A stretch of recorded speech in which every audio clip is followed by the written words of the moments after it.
having Quiet 17. on the set. Here we go. 5, 4, 3, 2, 1. Hello, everybody. I'm Dear Myrtle, your friend in genealogy. Welcome to Mondays with Myrt, where we talk about most anything and everything that's come across our Genia desk in the last week since last we met. And while I'm sharing my screen, I like to pull up the calendar at dearmyrtle.com. I will do that shortly. But before we do that, I'd like to find out what our panelists have been doing. What are you working on, Maria?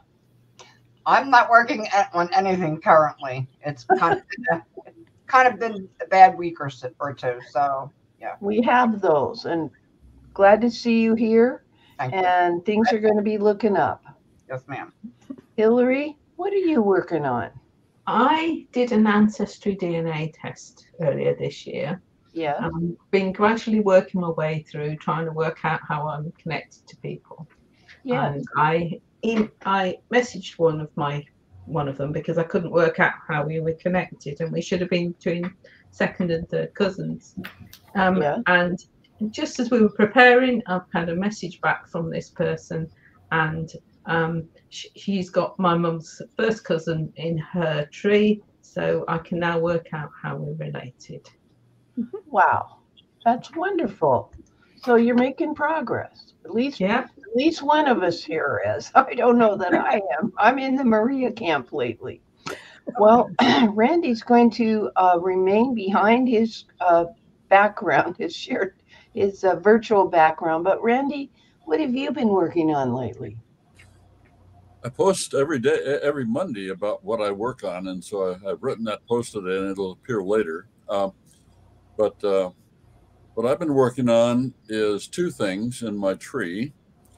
I've been working on changing current place names to historical place names when I have to. Instead of Massachusetts in 1700, now it's Massachusetts Bay Colony in 1700, British colonial America. So I've been working on that. I've only done ancestors at this point because, 10, 20,000 people is harder to do all at once. Yeah. And then secondly, I stopped doing the 52 ancestors posts for my ancestors because I got through the 7th great grandparents, and I have several hundreds 8th great grandparents known, and consequently I'll never finish it. It's going to take 4, 5, 6 years. So rather than do that, so to replace that, I've been making short narrative reports for the 8th and back ancestors, and adding them to my notes for the person, so that I have something about the family. The short report is just, who the parent, who the male is, who the female is, who the children are, and who they married, things like that. So names, dates, places. I'm worried he's not focused on family history research, guys. Beth says she loves this round table discussion we're having to check in on the panel.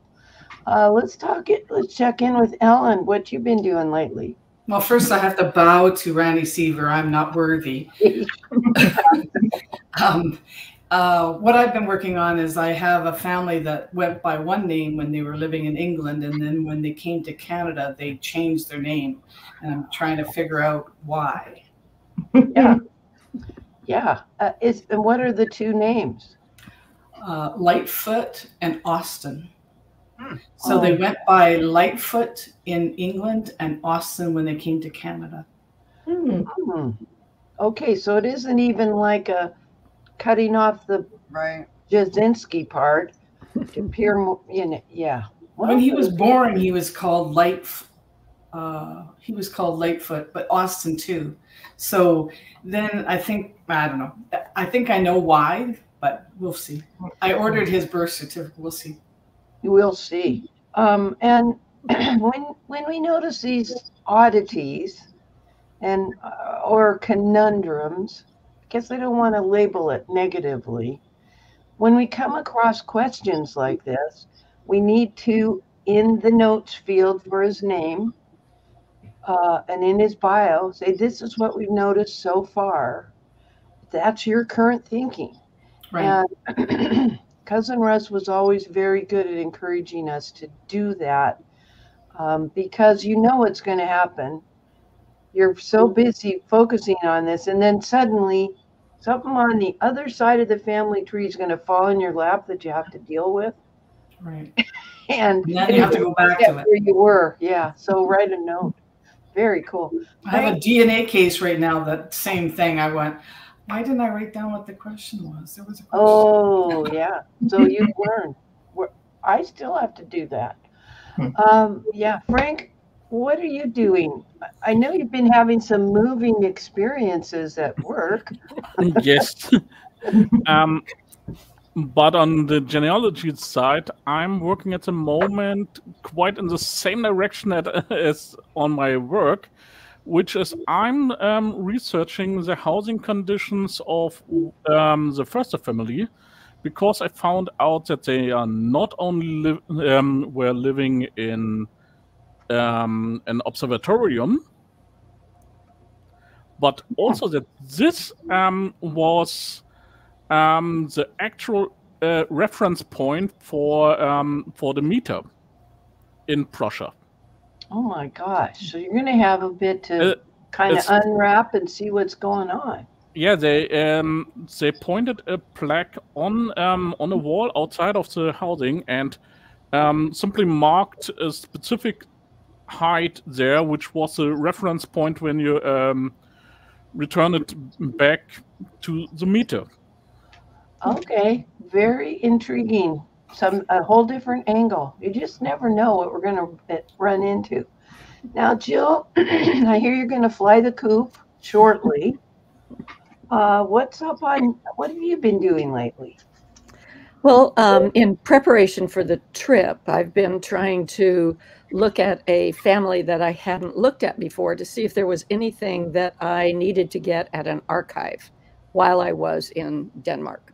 Mm-hmm. And so I've been writing up a 3-generation kinship determination project, basically, mm-hmm. which the middle generation is a woman in the 1700s who had a rather typical life with her military family, moved around a lot, had to map it, but moved around a lot. And when she married, had 4 children, and then she left him. She moved to another parish. She was considered a runaway wife. Oh. And yeah. And there she had 3 children by another man. And so, but he was also married. And so I've been trying to trace the scoundrel who's in the 2nd generation. And I'm so happy to be able to shout out about Lenny Cottle, a genealogist from Denmark, Odense, and we are going to meet up when I get there. And yeah. And she did some research for me. She did some research for me in the archives and online that I couldn't possibly read, and discovered that in an appeal that the scoundrel made, he was going to go to prison, and he appealed to the king to not be thrown into prison because he had a good job. And in the appeal, he wrote out his life story. Oh my gosh. Wow. That would be wonderful. That's going to be amazing. So, you know, it's a really good little story. And so I'm just trying to kind of figure out, I've identified the items. 2 of his children got a divorce in the 1700s. And I'm going, well, what were the requirements? What could possibly have caused that? Usually infidelity. And so I'm looking for, there's some records. It's sort of like a court docket. I've got the court docket, so I know that they applied such and such a time for a divorce. But I don't have the actual file. And the actual file is not online. It's at the Viborg archive, and I'm going to be stopping at the Viborg archive and see if they can help me. See what so that's on the agenda. So I'm just trying to get as far along with that report as I possibly can, so I have it handy when I walk into the archive. I never want to walk into the archive without one really good research question. One good research question. One good research question allows them to work with me to discover the others that I've missed. So I really work hard to get that one good research question. This time I've got two, because I've got two of the sons that got divorced. So it'd be interesting to see what I uncover. Okay, so I got a couple of questions for you, Jill. Oh, yeah? Do you speak Danish? Not at all. Have you been there before? One time. And did you find that most people could speak English? Well, this was a long time ago. Oh. So it was kind of okay in the cities, but not okay in the hinterlands. But after our experience in Italy, which was everyone spoke English, no matter where you were, I don't think I'm going to have any problem. I don't think you will either. Well, do I recall correctly that you wrote an article, a blog post about preparing to go on a research trip? I did a short video for Applied Genealogy Institute about the sort of things that I do. Could you get the link for kind that? of outlines this. Yeah, share that link in the private chat, and I'll share it. That'll give you some time to do it. Okay. What am I working on? Yeah. Okay. If we have time, I will broach the subject. I immediately, after Gordon was doing better, jumped into the local Guemas Island Historical Society. And one of the workers there had done an overlay map on our island of all the homesteads and cash entry sales that occurred. And so I went to Bureau of Land Management and saw that none of the patents were there.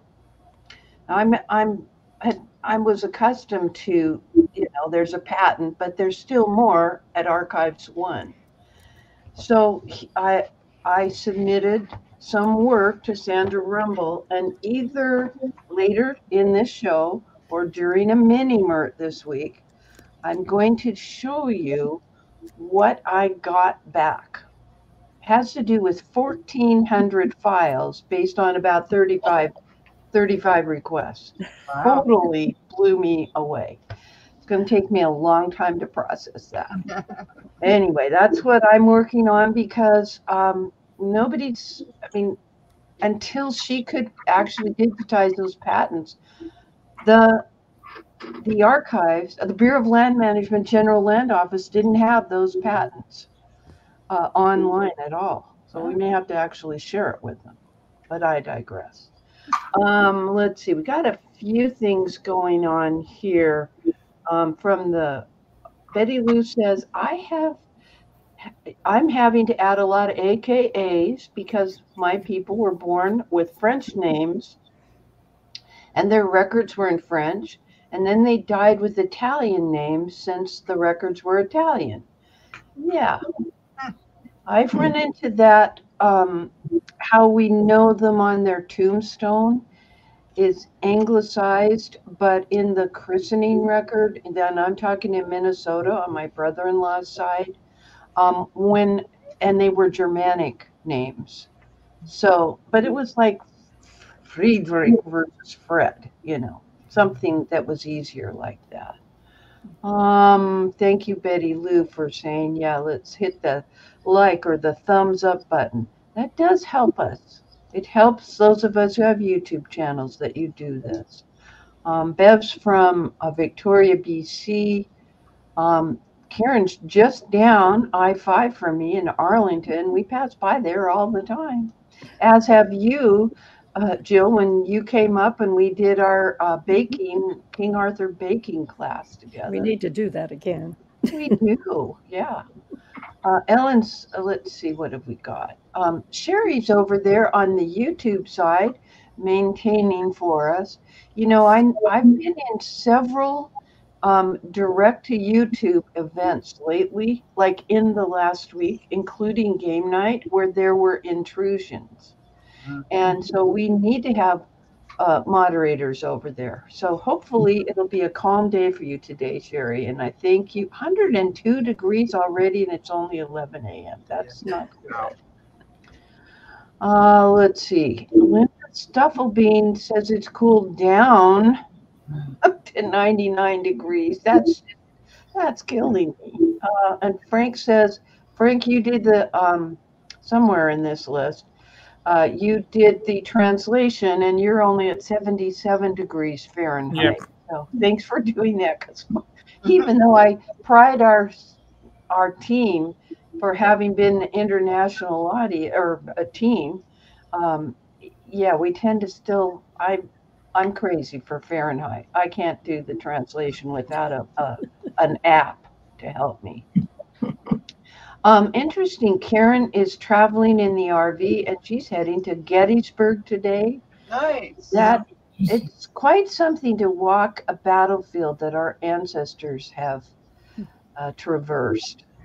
So, and even if not, those of us who benefited from that service, sometimes in the ultimate sacrifice, it's a very sobering experience.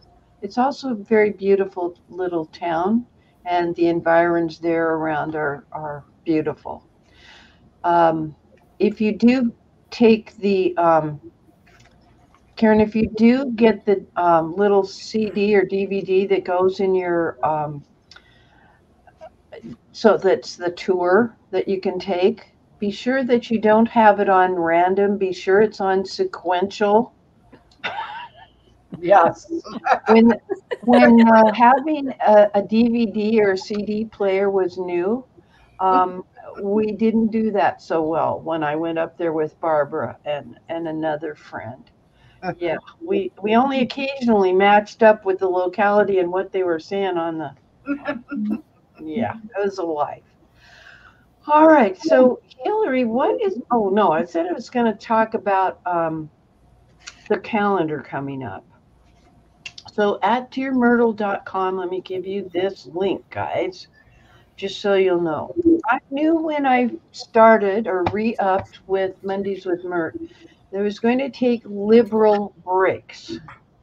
And you're remembering that I took off about somebody's giving me some feedback. I wonder who that is.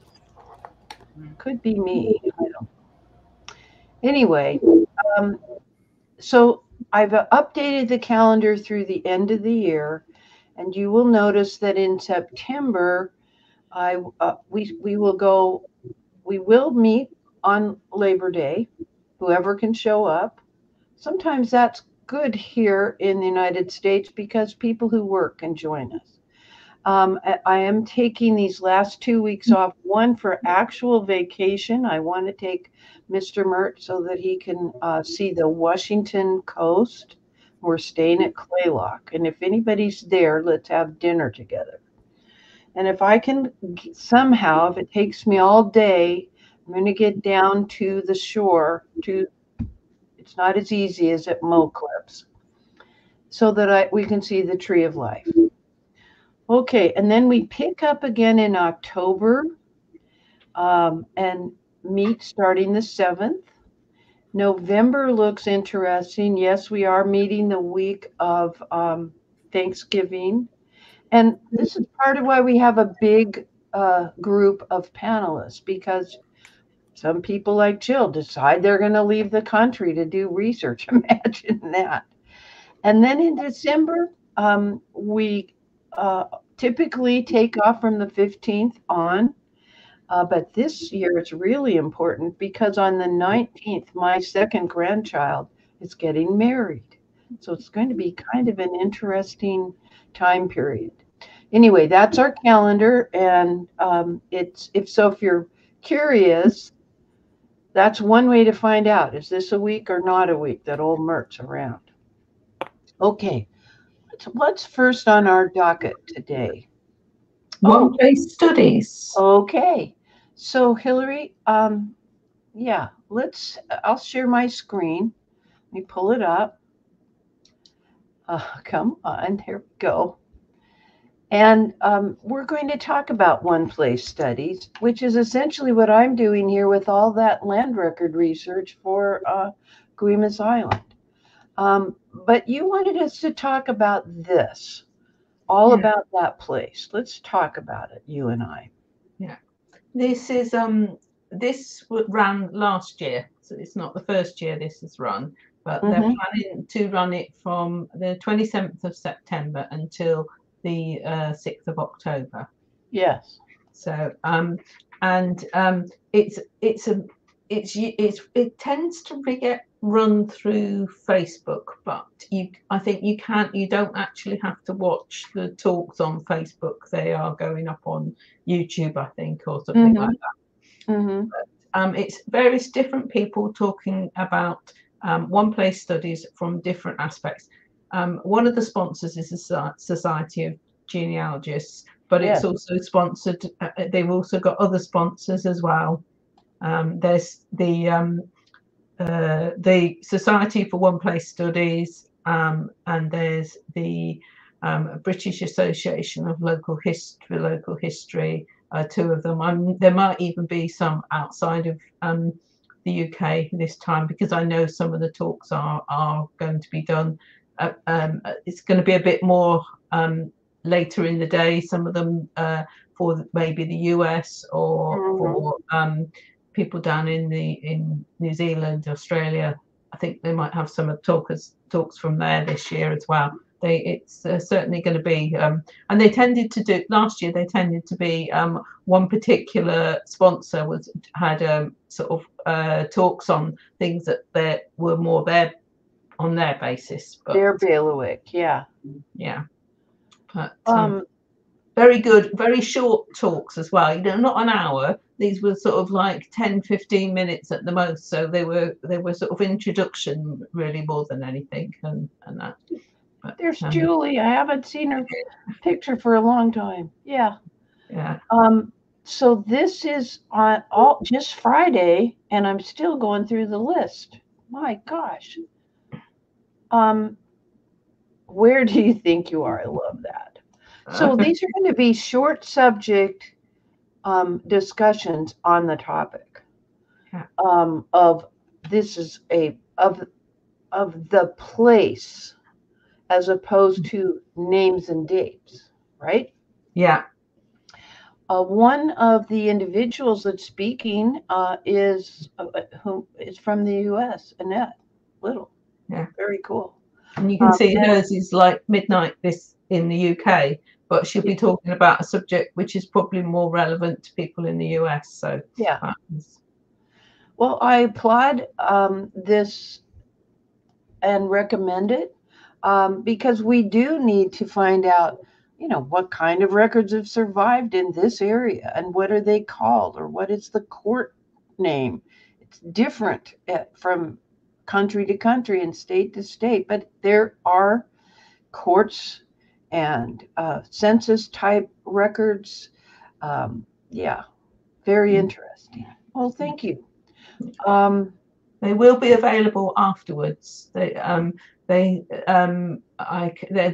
of them may only be available for a limited time, but they are all, you don't have to actually watch them live. And I think they just release release them at certain times throughout the day. So that if you want to watch it in a particular order, you can do. But if you can't make something at a particular time, you can still go and watch it. If there was anything good that came out of COVID, it's that we really embraced virtual presentations. And the fact that they're recorded makes this information available at times that are convenient to us. Excellent. Well, thank you for that. I want to move on to the next topic, although I've got a humdinger. Maybe I should just dive in for a second on this. Let me tell you all about my One Place study that's going on. you know I live on this island, and I mentioned in the green room to people, and let's pull the panelists all back on in case they want to jump in. I want you to see the research report I got when I sent Sandy Rumble a request to pull the land entry files for the homesteads and cash entry sales that were done from, homestead started what, January 1st, 1863. Congress enacted it in 1862. Before that, there were cash sales here. This is a very well crafted report of the work. This was an email that I received. The first paragraph is basically generic because I wasn't asking for pension. I was asking for the land records. Here's the link where I can download the pages that she digitized. I'm just going to talk about the section. So let me highlight this numbered area. What she then did was customize. Oh gosh, that's hard to look at. Customize some of the things she noticed when she was digitizing the records, which are only in paper or textual format at the National Archives. And then she discussed things like her digitization process, like the fact that if there are about how delicate the papers are, and how if a corner is turned over, she doesn't try to flatten it unless there is text that is, or some notation that cannot be left off. But she still doesn't flatten it. She just lifts it up enough, because if she does try to flatten it, what happens to paper that's been creased, that's 100 to 200 years old? It's going to break. It's going to break right at that crease. She talks about sometimes when things were submitted to the government, the annual, in land records, there are annual affidavits by the homestead applicant for 5 years, unless he's military and only had to do it for a couple of years before he could prove up his homestead.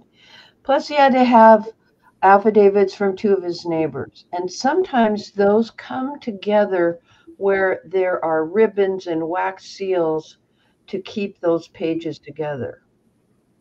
And in one case, there was it's basically an 11 by 17 piece of paper folded so that you've got legal size 4 pages because it's folded over. That's the normal affidavit. But in one of my cases, with that, they attached a half sheet of 8.5 by 11 paper that had a hand-drawn map that showed where they had taken water from a canal and created a new canal to water the sugar beets in this desert land claim. And so she is describing her scanning process and saying, in cases like that, you might see the top of the page with the page folded back to reveal the next page. And it's careful. She's careful about it. Yeah. And she also provides, she explains how she files things, and that she keeps a offline storage copy of all of her client files, so that if I have a disaster, I could ask her again for those files. But do you want to see what the files tended to say? Of my request of about 30 to 35, some of them are multiple sales for the same person, there were over 1,400 files created. She had to sort through them. This is important. It's organized in the folders that she's sending to me by last name, then first name, then by the authority, Now, authority means, was it a Homestead Act? Was it a cash entry sale? Was it a bounty land? Although we didn't have bounty land here. Partly because that's how it's filed at the archives. Frank can probably relate to that. You could have multiple documents that talk about land, but they could be, in this case, filed in a completely different shelf, miles from the other records. And then the number of the that's associated with that particular plot of land, plus the GLO, which stands for General Land Office. That's another way that things are filed at the National Archives. And let's see. This one, I'm dying to get into it. 154 pages on a cash entry sale. Anybody else done land record research in the U.S. as far as federal land to, yeah. So, Jill, were any of yours cash sales, or were they homesteads?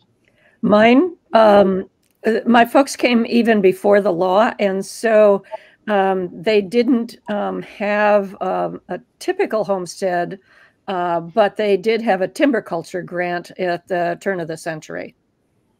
Of which century, dear? 1900. A little bit before 1900. Sorry. All right. So cash entry sales began as early as the 1832 time period in my ancestral research. I've probably done about 15 or 18 files, and all they have is a little receipt that the guy paid for it. You know, $2 for this, you know.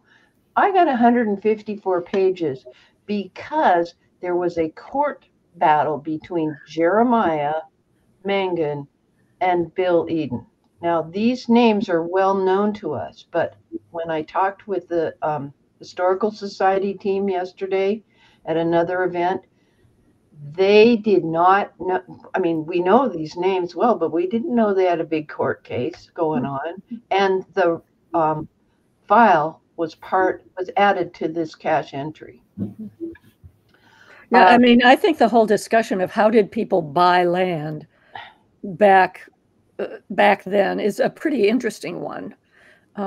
Because did my folks just show up with a bunch of gold, or how did they pay for anything? So, and the first group that came over was fairly wealthy. But, you know, I have no receipt. I'd love to have a receipt. Yeah, I hear you. This one was intriguing. I have seen citizenship declarations, and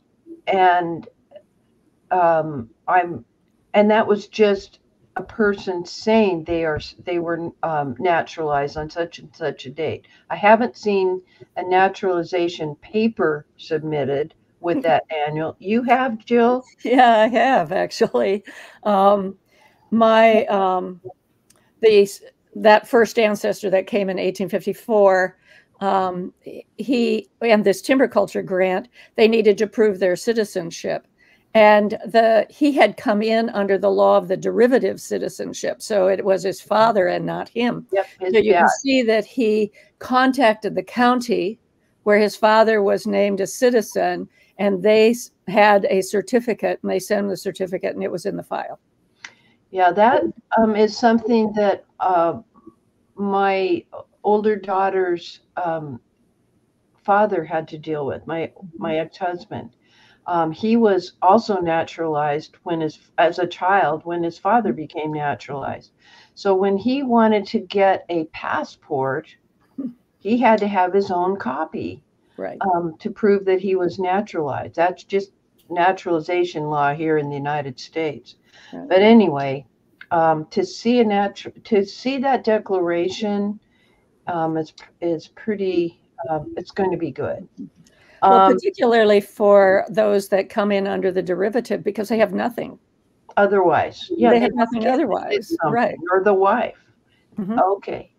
So then in point 6, she's telling us, she's giving us that the books themselves, the patent books are in poor shape, but the pages are fine. It's just the binding that's weathered away and falling apart. And so she says, they asked her not to use the little weights, the little archival weights. They're like little sandbags, kind of. Please don't weigh it down because we don't want to damage this patent book anymore, which is different from the loose papers that are submitted every year that are in the land entry file. So she says every now and then we will be seeing her finger in the lower right or left-hand corners. So anyway, then she described that she uses 2 cameras. So there are 2 sets of files in each patent folder. And then she explained something interesting, that when these books came from the General Land Office to NARA, the National Archives, the books were renumbered from what they were originally. And in fact, a couple of the files that we needed to have pulled were in a volume that got missed when they were doing the renumbering. So the folks at the archives who were pulling it really had to, she had to work with them to figure out where to find the files that we needed. Yeah, I'm pretty excited about this kind of a research summary report because she explains not just here's the link to your files, which is what I did when I, for the heck of it, digitized one of Randy's pension, or yeah, it was a pension file for Civil War. I just sent him the link.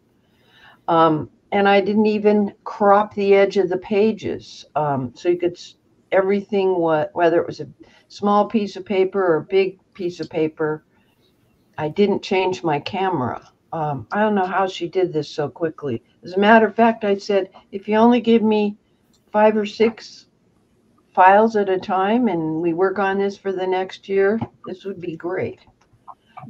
She gave me everything. I want to hear from the panelists your reaction to this kind of a research report. How do you feel about it? I mean, I'm pretty darn excited from the content. Jill, jump in here because you take clients. Yeah. I find this sort of thing very, very interesting and helpful. I know Frank is very familiar with what Germans use, their OSBs, their Ortsübenbuch. And those are kind of a one-place study where they've taken all the parish records and compiled them in families rather than chronological order. But the kind of things, it ends up being a derivative record.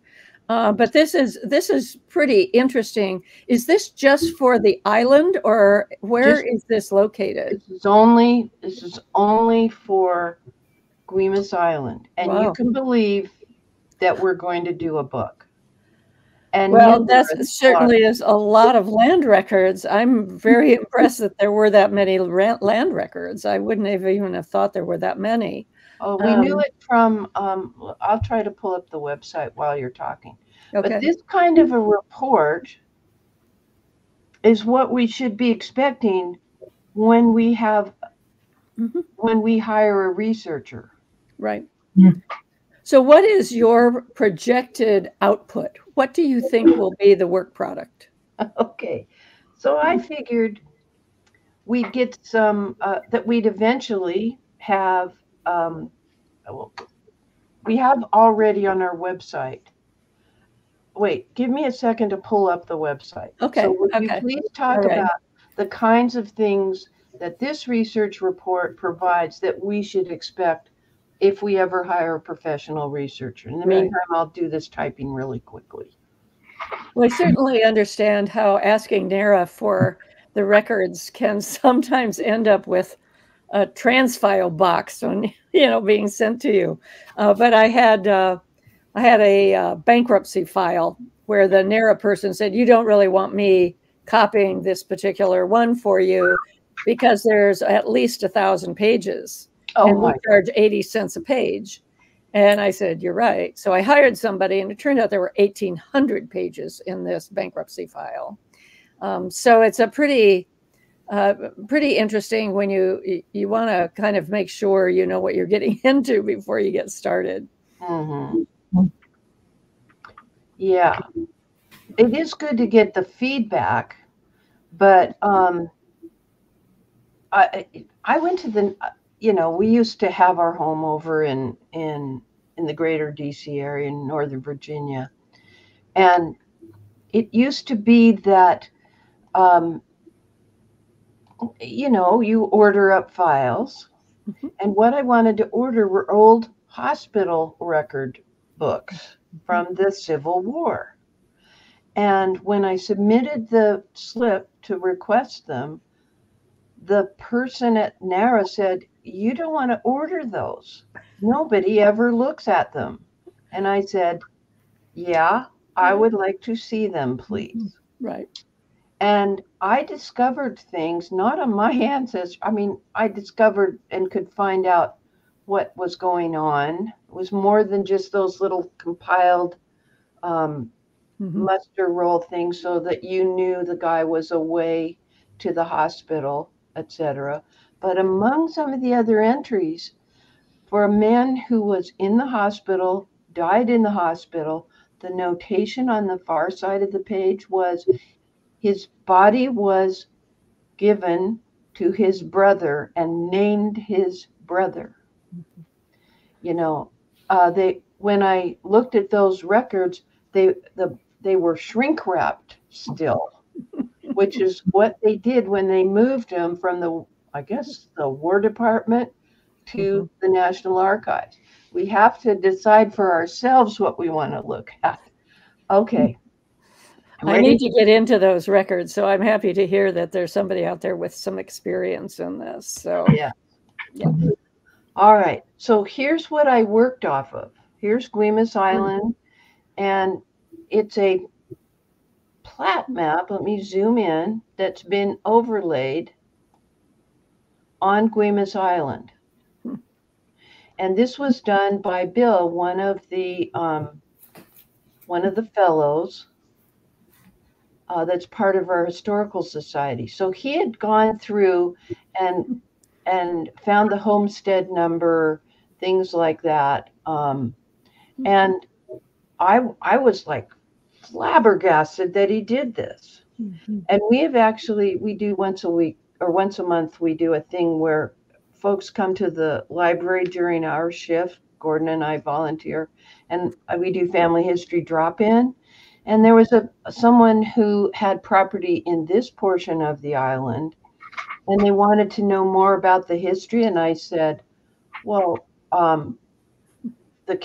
Kelly, who is a pirate, Lawrence Kelly, you're on his property. And, Kelly's Point is a big deal up here. And she was amazed to find that out. But of course, I'm dying to see his land entry file to see what he submitted every year or so. And so I worked off of this, although I did contact Bill and say, have you got this in a spreadsheet format? Because I don't want to have to copy and paste all this stuff. And of course, he shared it with me. I printed it out so that I could go forward and then just literally check mark things. Was it a cash entry? Was it a homestead, etc.? Here's my worksheet one. I'm not always this organized, but I was on this case. And so I gave that and all of the printouts from the Bureau of Land Management so that it has the authority, etc. Because I knew she needed that information when she would order it. So I was pretty darn organized submitting my request. This was a very expensive process. If I had traveled back there, it would have added more expense to my budget because of the trip back east and hotels and stuff like that. But anyway, I'm very pleased, and I do think that you need that kind of a research report from a professional researcher, whether it's land records or a pension file, etc. Any other feedback from people on the panel? I think one of the things you pointed out, and which I really liked as well, was in her email where she outlined so specifically exactly how she did it, what she did, and the respect for the records. And the Code of Ethics of BCG outlines that we need to maintain a respect for the records, as well as a respect for the individuals who are the archivists, the librarians, and historians that we interact with. So I thought that having that information was really helpful, and be really helpful, 50 years from now when they know how she did it. Yeah. All right. So let's see. Randy gave you all the link to Family Search's discussion about land patent research. Patent is just the final paper. Somebody pull up BLM's GLO website and we'll look at a patent. It just says so-and-so owns this property. And it's the actual paper transferring the property from the federal government to an individual. But the meaty part is what's in those land entry files, those annual reports.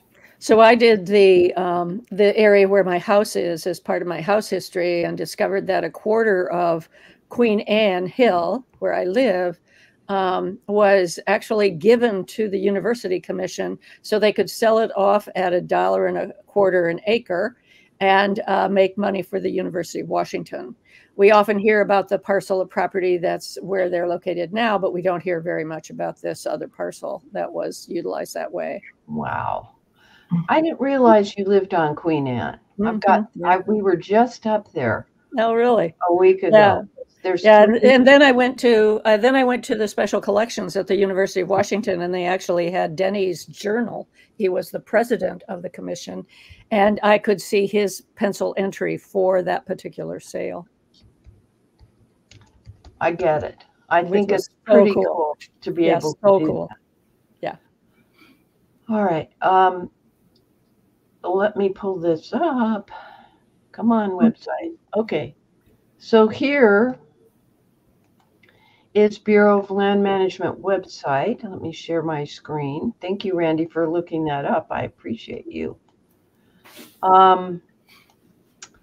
And land patents are just like this. It's just, let me pull up the example if it'll let me click on it. It will not.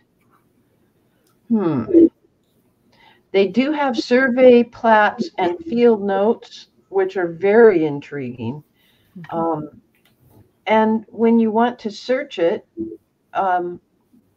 you will normally get just this plat, or just this final paper. Now, it's supposedly signed by the President of the United States, but we know that during Andrew Jackson's term of office, there got to be so many for him to sign that his secretary started signing. And so one of the things that unscrupulous people have done is file down their ring, their wedding ring, or supposed wedding ring, so that it's like a little paper cutter, and they have cut out the signatures of presidents and some of these early original record patents, land patents, just so they can have that signature. And I think that's, but I digress. All right. What have we got next on the docket? Right, next item is citation. Okay. So this is a topic that came up because, let me get the link over here. Because of a blog post that was done by our friends over at site-builder.com. And I sure hope you're starting to use that to help you craft citations. Our genealogy software isn't perfect. And so I would like to throw this topic out to to our panelists and everyone listening. What do you think about negative findings, and do we need to cite them? So let me pull everybody up. I'll have Jill back and Frank, and we'll have Jill rest on her laurels for a little bit. I mean, you do have a long journey ahead of you. I'm packed. Yeah. Oh, she hasn't packed and she's leaving later today. Okay. What about negative findings? What are negative findings when you're doing research? Who wants to start with this? Randy? You want to unmute yourself? I think that everything is a negative finding for me at many times. Sad but true. I'm not willing to pursue that at this point. Okay. So what do you think? Hillary, Ellen, Frank? I should do a better job of it. I know that. So if you are, let's forget the citing part. What is a negative finding? Frank, and you're muted. I think it comes down to the question, the research question. Because if you want to research, for example, am I blood related to my adopted family? At the moment, I'm not sure. Because I didn't have done DNA research at the moment. But as far as the paper trail goes, no. So that would be by this research a negative research remark. And that's interesting that you use that word. I liked that, because sometimes our research question is formulated and we do some research to try to prove or disprove a supposition, a hypothesis. It's a scientific method. And sometimes it doesn't answer the question, the way we want it to, or answer the question in a way that we understand. But you got to do something with that information so you don't have to keep revisiting that, and to remind you where you are in the continuum of researching to answer a question.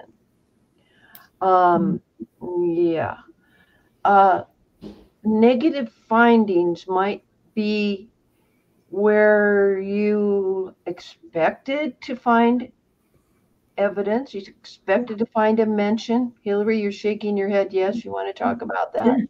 Yeah, you know, you may say, well, I expect to find somebody married in a particular place or living somewhere at a particular time, and you've looked at the records for that place at that time, and you've not found them.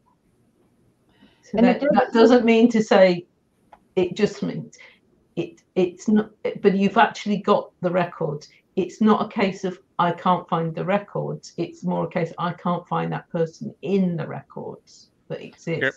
And it doesn't mean they didn't get married. It just means this record set didn't answer the question. How many of you have done what I've done, where you're in a research facility, like we would take research trips to the Tampa Public Library in Hillsborough County, Florida, and I would pull up something in a book. And when I didn't find something in the book, I would still copy the title page, and we were using photocopy machines then, and I put 0 Froman, 0 Goring, 0 Gist, to remind myself that I didn't find anything on those several names. Then when I got home to file it in the Frohmans, and I made copies for Frohman and Gist, kept the one for Goring, and I'll be darned, but what? I had already looked at that book before and done the same thing years before and totally spaced on. Yeah, Jill's giggling. I think you've been there. Well, I don't espouse the idea that you should never go back and look at it again. I think we learn so much in between the first time that we looked at it and the second time that I'm actually a big fan of going back and looking at it again. I get that concept. I do. So we learn. So we need to apply that learning. And when we apply that learning, sometimes we see things differently. We do. The other thing I think that's confusing, very confusing, is the difference between negative evidence and negative findings. Yep. And a lot of people get those two things mixed up. And I kind of do a two-step process. Okay. To differentiate between those two. For negative findings, there's one question. I didn't find it. Yeah. It's a record. I didn't find it. In negative evidence, I didn't find it, and it tells me something. So there's a two-part process to negative evidence. And that negative evidence may be he doesn't show up in a tax record. He shows up in 1864, 1865, 1866, and then he doesn't show up in 1867. That tells you something.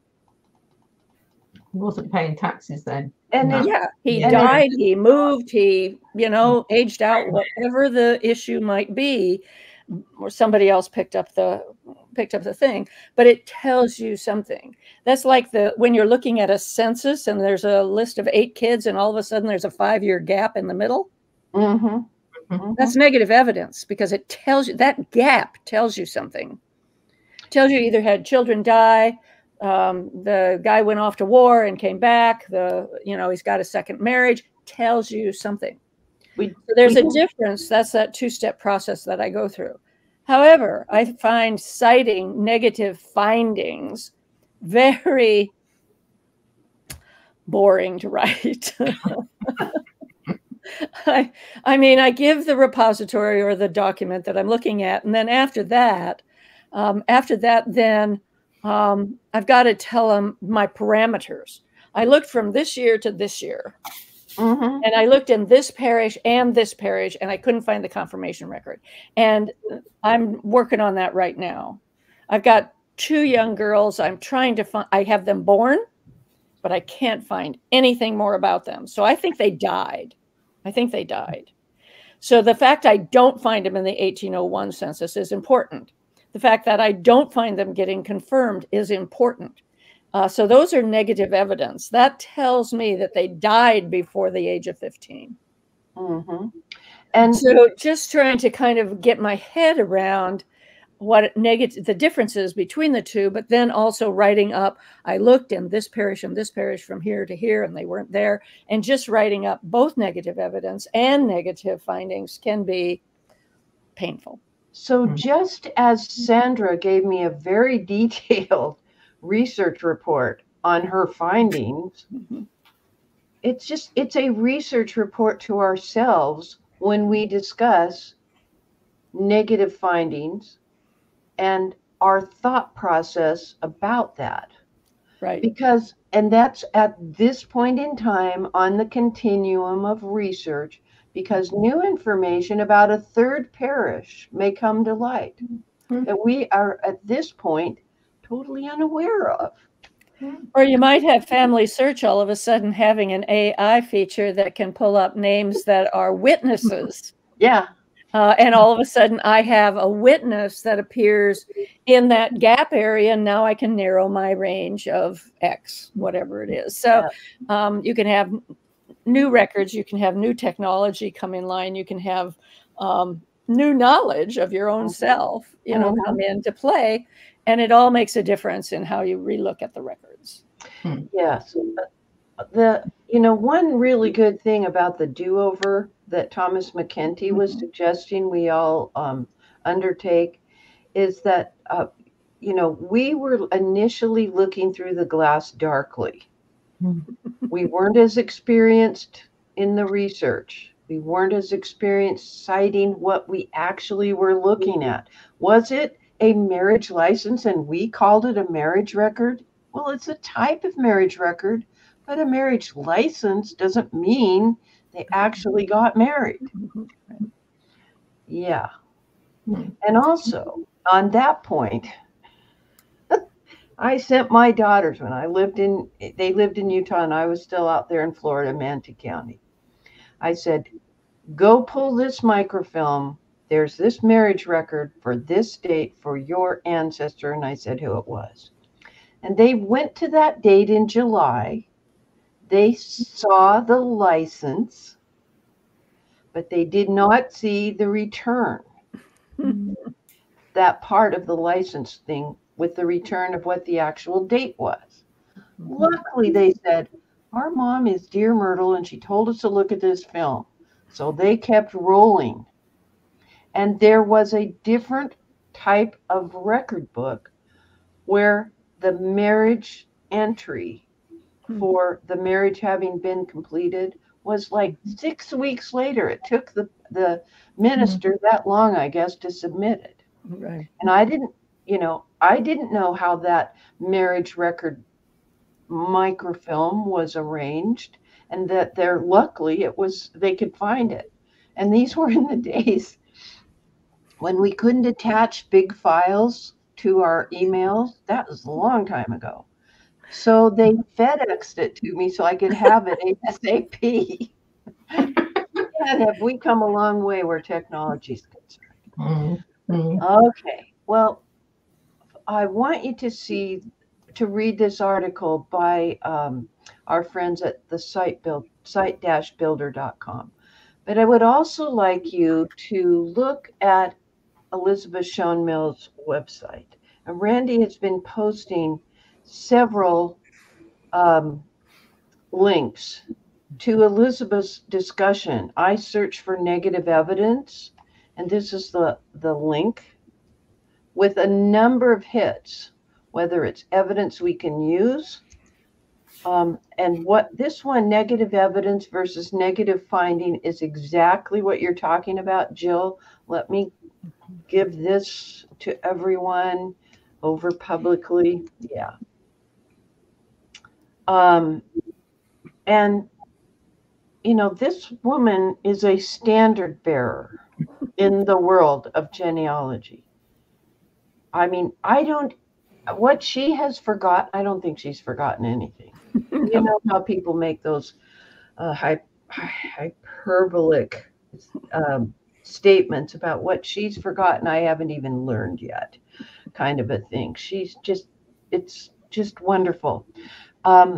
Yes, she is a nitpicker getting down to the nitty gritty to help us look at exactly what are we looking at when we're crafting citations. But honestly, when you think about it, isn't it a matter of writing a research report to ourselves? That's all it is. And if you can't do it that way, say, pretend you're writing the letter to Frank, where you've got to explain to him those two parishes. He's not going to know automatically there's only two parishes in this little place in Pennsylvania, or England or Wales. He knows Germany. So put the details in and the time frame in. And upon revisiting years later or next week, you may broaden the search time-wise or locality-wise, etc., or learn more about Daddy's occupation. It was, most of my people were like, they helped build churches in England, and so they were in a place for a long time. But on my Germanic side of the family tree, which I'm going to start concentrating on, no, we had people in the Dragoons, and the family went with them to France, across the Rhine, now back. And so my ancestor, Conrad Weiser, wasn't born in his hometown, where for generation, he was born in 1696, and for 3 generations before that, we know that they were bakers in this particular town. Why was he suddenly born near the Rhine River? His daddy was in the dragoons, and for some reason, and it was said, but I don't know that this is true, that the family went with him for safety because of incursions from the east. I don't know. You wanted to say something here in a comment, Frank. Talk to me about this. I actually had a double non-finding for the sister of my mother. Oh. Because we knew that she was that she died at age 1 or 2. So relatively close to her birth. The problem here is I found literally nothing, absolutely nothing. I looked everywhere. I even looked into the burial records. Nothing at all. So if I wouldn't have the recollections from my mother and obviously my grandmother and her letters, I would have no idea that that the sister even existed. And especially in places like where records have been damaged because of war or burning, during the U.S. Civil War, the famous Sherman's March to the Sea, he burned courthouse after courthouse. That's how he directed that his soldiers should act. And that's how, records are missing, although more things are coming to light every day. I've often heard it said with regard to land records within the state of Georgia and North Carolina and places where courthouses were burned, that you got to bet the one thing that the residents did after battle, after the war had subsided, was to come to the courthouse to reestablish their land rights with the papers they had in hand. Interesting other thing. In some states in the South so we're thinking Georgia and South Carolina, you didn't have to go to the courthouse if you inherited the property from your father, when, grandfather to son to and it was only when you sold the property outside of the family that you had to register that. So a negative finding didn't mean that the person that was the son or the grandson didn't really have a right to the property. I mean, you're seeing him paying taxes, but what's going on? Yeah, there was no bill of sale because it wasn't required.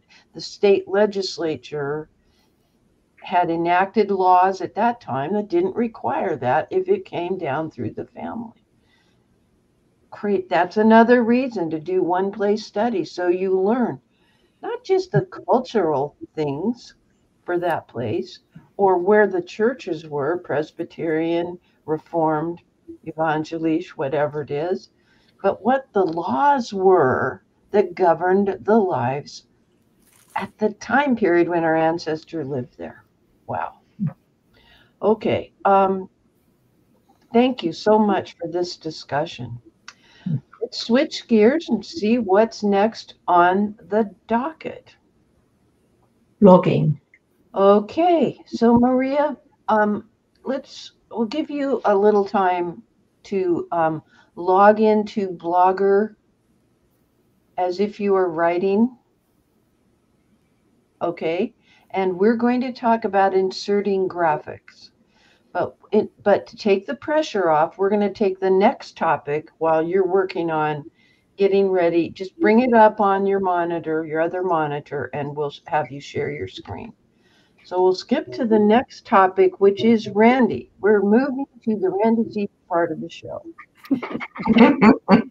And one of the fun things about Randy today is he is appearing incognito. And it's okay because we can still hear you, Randy. The voice is still here. Yeah. Yes, we can hear his voice. And I purposely tell you all, it's okay, panelists, when we have little hiccups like this. For some reason, his webcam decided to stop. Because when we normalize this and recognize we can go forward with his voice, and I'll be sharing the screen, learning can still happen. So when this happens with your monthly genealogy society, virtual or hybrid, however you manage it, it's okay. We don't have to be concerned.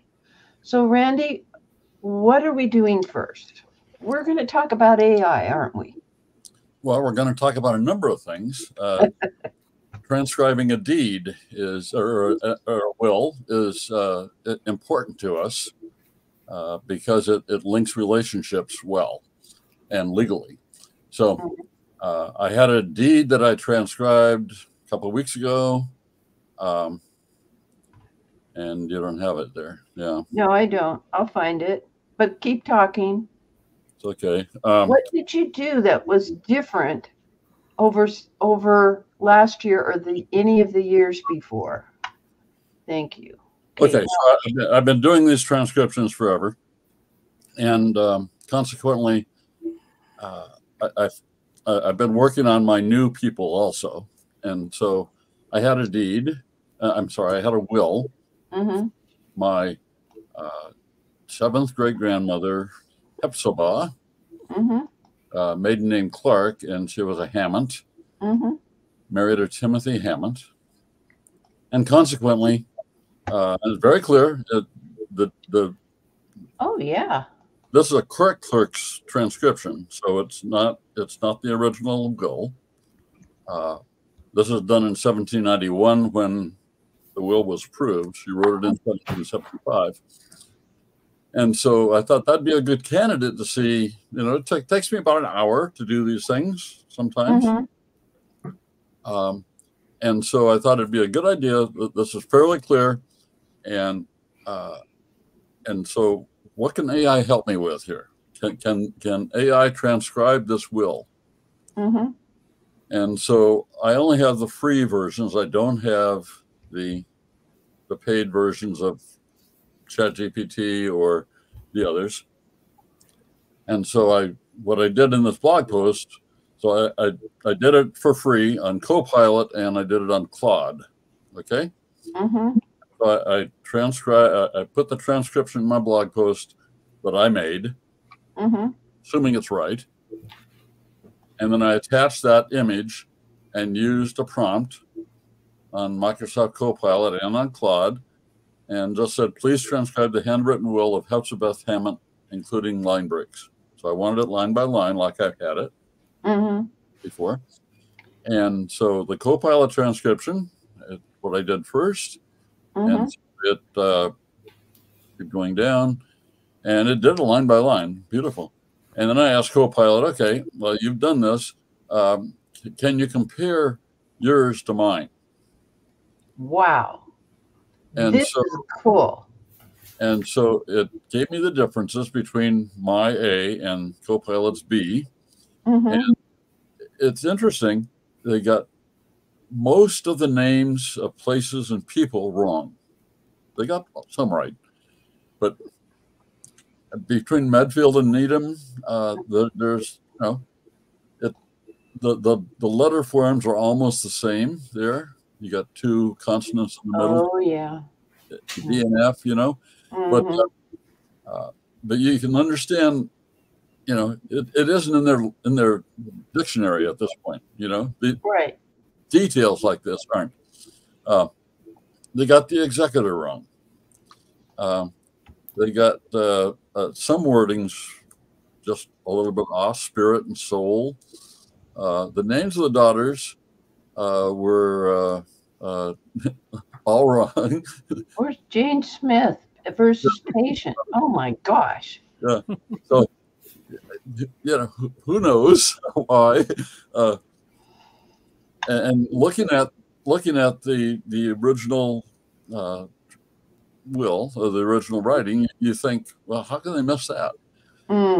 There's something that's there. So, and then more phrasing, and then it did the same thing with Claude, and had Claude do that. They didn't do it line by line, even though I asked for it.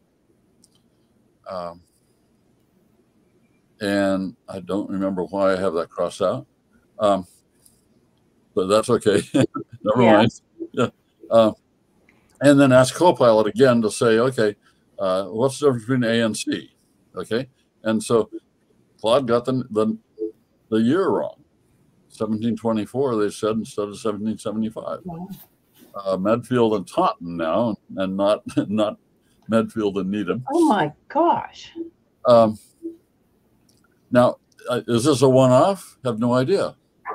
Or is this going to be typical at this point in time? Obviously, each one of these is trained somehow on something, and it could be that it just hasn't been trained on 1790 handwriting in America, in Massachusetts, or in Suffolk County, Massachusetts, because the handwriting's all different everywhere. Yeah. So when I put this on Facebook, Yvette Hotink commented saying that perhaps you use Transcribus. And so I used Transcribus and tried this, and it completely botched it up. And then I did that, and she said, well, a good reason for it. It isn't trained. Transcribus isn't trained on this type of handwriting in this time frame. So, not yet. So we all have to be careful to using AI. We have to verify. It got 95% right on Copilot. Okay, it would, if it took me an hour to transcribe the will by hand, and Copilot did it in 10 seconds, 20 seconds, whatever it was. And it's 95% right, then I have to go back and look at the differences, find the differences. So doing that might take 10 or 15 minutes to go line by line just to see where, especially if there are line breaks shown, as Copilot did. So it's interesting. So when did you do this? This was a while. I mean, you know how AI is changing quickly. So this was the 17th of August. Today's the 26th. Frank wants to take the image and your transcription and try it on Transcribus now. Why don't you go ahead and do that, Frank, and let us know. See if anything's changed. One of the things about Transcribus is there are multiple English language large language models, LLMs. So maybe one of the English ones would work better than one of the other English ones at Transcribus. Yeah, I tried two. Yeah. You tried two of them? Okay, so you did a thorough. No, I didn't do thorough. I did two. You did two. Well, it was like 7 or 8. That's true. So in your research report to yourself, you could say, I used these two and gave up time-wise, whatever it was. I have seen this exact description in the foreword of a book where an author says, I plan to do this project, but my health is now interfering, and so I've only managed to do this much, and they've outlined the scope of what they did accomplish. And I wish I had copied that because I refer to this several times a year. And then a notation of if anyone's going to pick up this and continue, here's where I recommend we've neglected this record set. Yeah, Frank, go see what you come up with in real time. Let's see. What's happening as far as comments, and then there's a private chat comment. Yeah, we're all jealous that you had that kind of great handwriting. All right, you wanted to talk about something else, so tell me. I don't remember. Oh, okay. This was more than enough. This is, well, what I'd like to do is bring in everybody. In the green room, we were talking about this kind of technology, the use of AI as it improves. I mean, this is stuff we didn't even dream of 2 years ago. Don't share your screen yet. I'll pull you up when I'm ready, okay? Thank you. It's 20 after. He's working on his answer, and it's 20 after. Okay. Yeah. We'll be wrapping it up soon. Yep. I am aware that these tools are developing and emerging because I spent a lot of time in March and April and May, and then again this summer. I took 2 different types of AI courses. One for a solid week and one twice a week for about 9 weeks. So I don't know everything. I know enough to know that I have to keep on top of this. Let's have our discussion about the role that technology, particularly AI technology, is having in our research going forward. Who wants to jump in first? Probably Jill. I'm happy to. I'm a conservative AI user. I don't do the fancy stuff. I don't try to do hard stuff. What I do instead is I assess what I don't like to do. What don't I like to do? And if I can save 5 minutes, that's a win. So I think the other thing is managing the expectations of the user, that we're not going to be dropping off, days of work necessarily. You might have that kind of a project, but you're probably dropping off 5 minutes here or maybe an hour there or something like that. And so these all accumulate if you use it rather regularly. So confession time, I don't like to write proposals to conferences. I find them it takes me a long time to write them. And so I like to have a little boost. And AI gives me a boost. So I know what topic I want to talk about. I may even know the 4 or 5 themes that I want to talk about. And or I'll ask it, what are the top 10 themes I ought to talk about on this topic? And it gives me 10, and I pick 4. I like 4 because I don't think the audience can get too much more in depth than that. Sometimes I go to 5. And then I say, okay, write me a paragraph on each one. And it'll write me a paragraph on each one. And so I'm ahead of the game by probably 35 minutes by that time, maybe 45.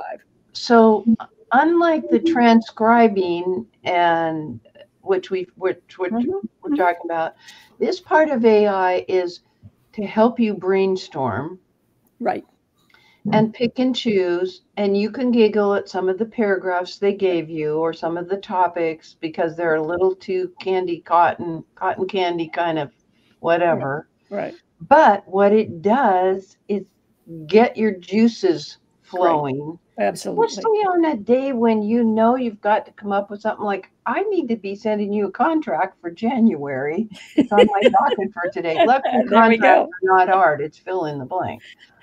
But when you're designing a class to teach, or I've got to do a presentation. That way?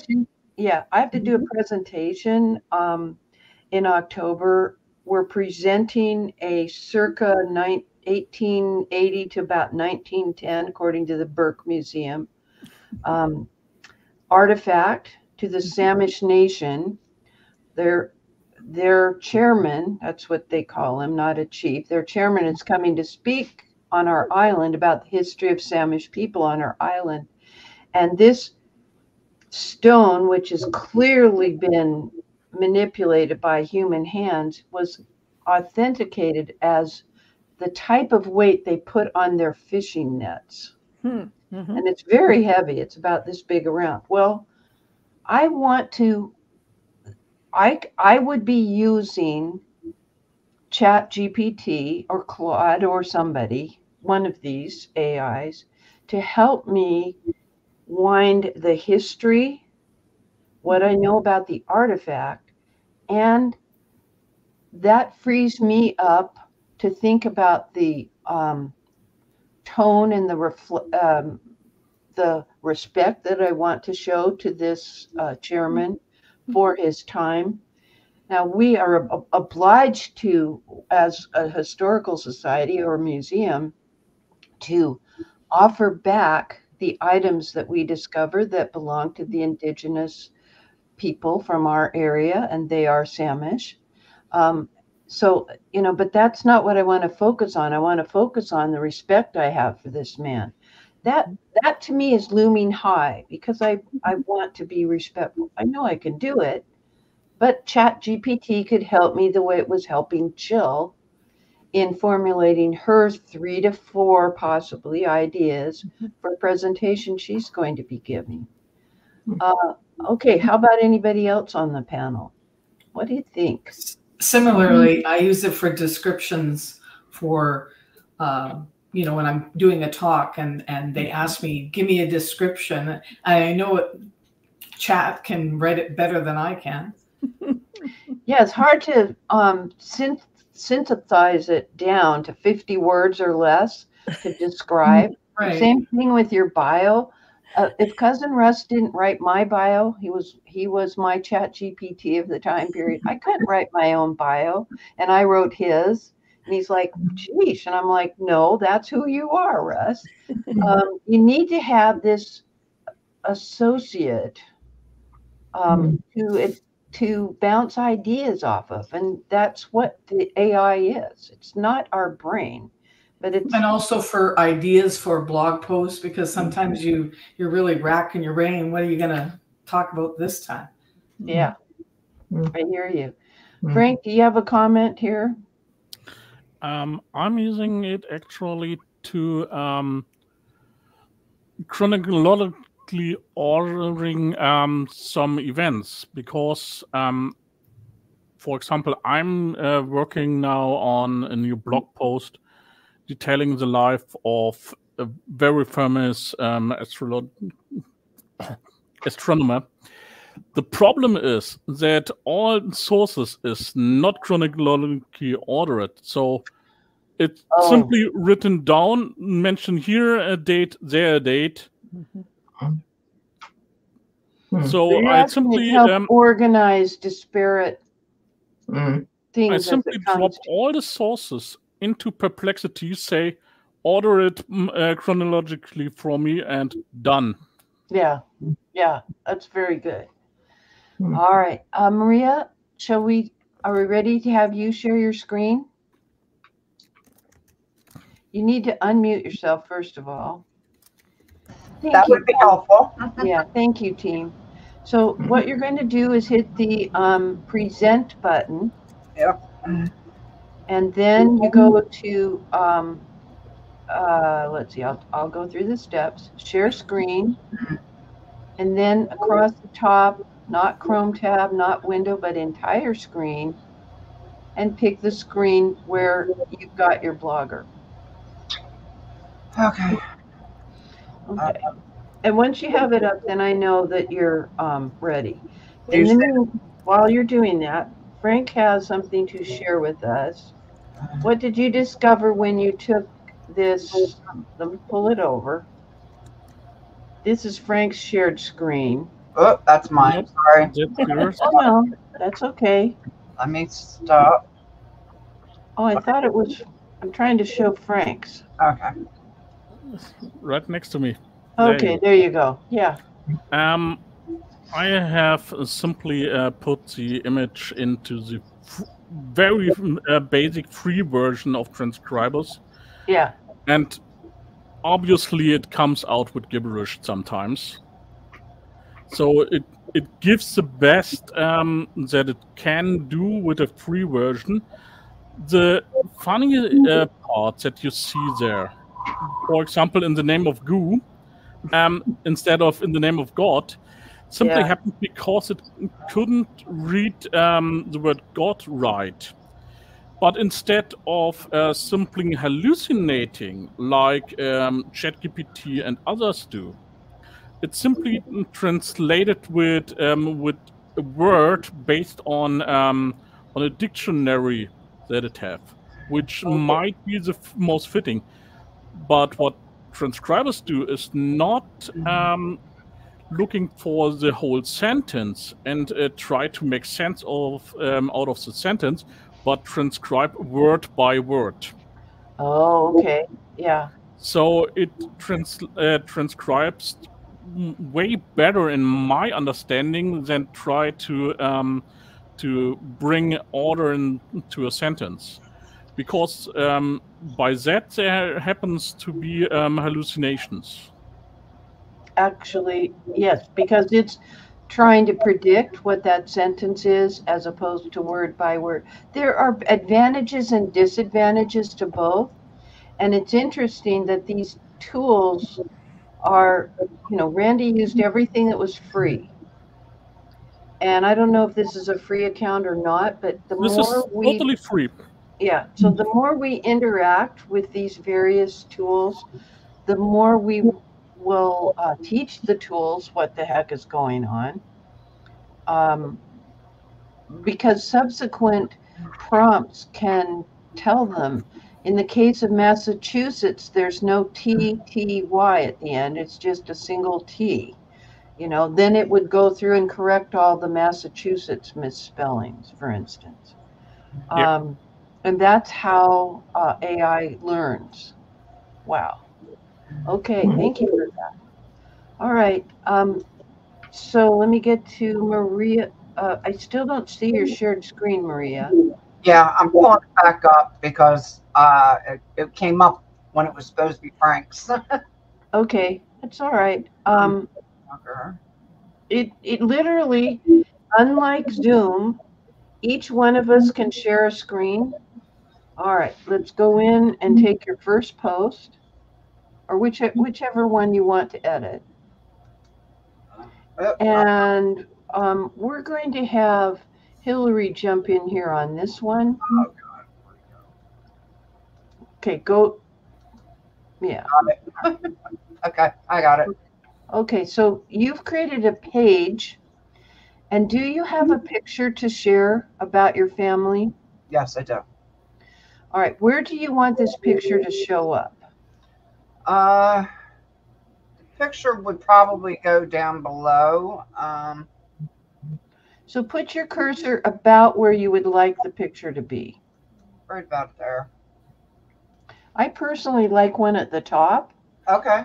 Just because, when you look in a book, you look at the map and the photos and stuff first before you read the text. But that's just me. Okay, so she pressed enter a couple of times to make room for her photo.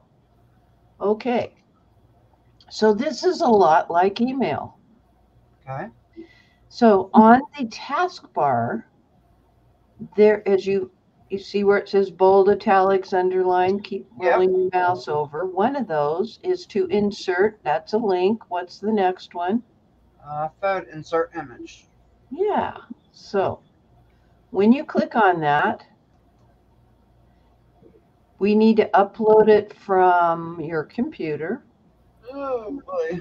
Okay. And you can either drag it from a folder on your other screen, or you can click browse and go through your entire hard drive. And to give you privacy, I'm going to unscreen share while you click browse and find that image. Okay. Thank you. All right. So I used a very interesting phrase. It's like email. Yeah. Mm-hmm. It's like a word processing program. Mm-hmm. Blogger and other blogging platforms have those same icons like bold, italics, underline, and you can increase text size, or you can, turn it red like Randy likes to do in his blogs, in his posts.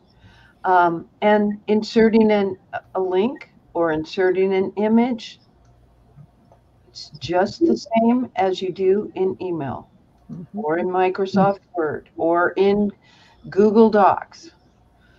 Okay. Have you got your file? Yeah. Okay. So I'm going to go back to you. Let's see. Let's change it so that it's like this. Come on, computer. You can switch. We're good at this. All right. Okay. It's not letting me show that part. Okay, here we are. So you clicked browse. Yeah. And you found your image. Mm-hmm. So I can't see that pop up for some reason. So there it goes. Okay. Yay, you've got your image. Okay. Now, by default, the image is centered on the page, which is pretty good, isn't it? Yeah. Okay. And you can just click away and click away from a different spot on the page. Beautiful. Okay. Now, if you scroll down a little bit, you'll see we have too much space between the picture of your mother and your sentence, I'm going to start with my family. Right. So you just need to click like after, right now the handles are on the graphic. Okay. So you need to click down below. Yeah, now just hit your delete key a couple of times to eat up those extra spaces. Okay. Yeah, that's how word processors work, and that's how, and that is a gorgeous bride, and her dress. Oh my gosh. I wore her wedding dress also. You did? Yeah, I did. Yeah. That is so cool. Now, if you were at this point to go back and add a caption for the photo, that would be the first text that would go out to the rest of the world, and we don't want that. We want I am going to start with my family who raised me. Okay. So somewhere in this text, you've got your mother's name, like in that first line. Right. So put your mouse at the end of Fortnum. Okay. And hit backspace so you eat up the period. Okay. Now put a space and then say in parentheses, pictured above. Ah, okay.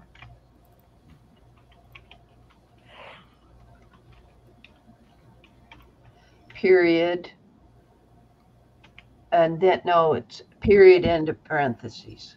So reverse those two. Yeah. Okay. I always have to remember Chicago manual style on that stuff. And now you've done it. So you need to you've already published this before, so you're going to have to republish. Well, it didn't go out. Not that I'm aware. Okay. All right.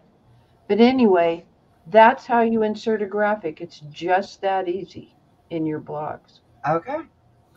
Thank you. All right. Hillary, she has a lot. Oh, there's the save option under preview. So you want to save it. And that's because you're not ready to publish it. Okay. You might be, I'm just saying. How's our time? Okay, it's 10:39. It's time for us to go. I feel like Jack LaLanne, it's time to leave you. I'm dating myself, I think. Oh, golly. I have a couple of items that I will talk about. One item in particular, a couple of items that I will do mini Myrts on this week. Why am I doing a mini Myrt? because we tend to run over like this. And as we think about it, well, first of all, I can't sit still this long.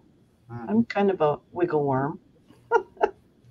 And secondly, having little short subjects every now and then is a good thing to get just one point across. I will give you about 30 to 45 minutes warning before I do a mini Myrt. Okay. So those of you that have gone to my YouTube channel and have subscribed and have tapped the little bell so that you receive notifications. Let me demonstrate this quickly. Here we are in the live part, but if you have subscribed and you have selected all, by default it does personalized when you first subscribe. Click all, and then you will get a pop-up that old Myrt's planning to do something on these odd 1 or 2 times maybe during a week here and there where we have an overflow topic that I still want to discuss. It took us 3 weeks to get around to talking about negative evidence and negative findings, just because there's so much stuff to talk about. Anyway, I digress. Thank you, panelists, for being with me today. Good luck in your travels, Jill. Safe travels. And also, I hope you have fun at the archives. We want to hear all about it. And folks, there's nothing left to say, but I'm Dear Myrtle, your not so retired friend in genealogy. Happy family tree climbing, everybody. That's a wrap.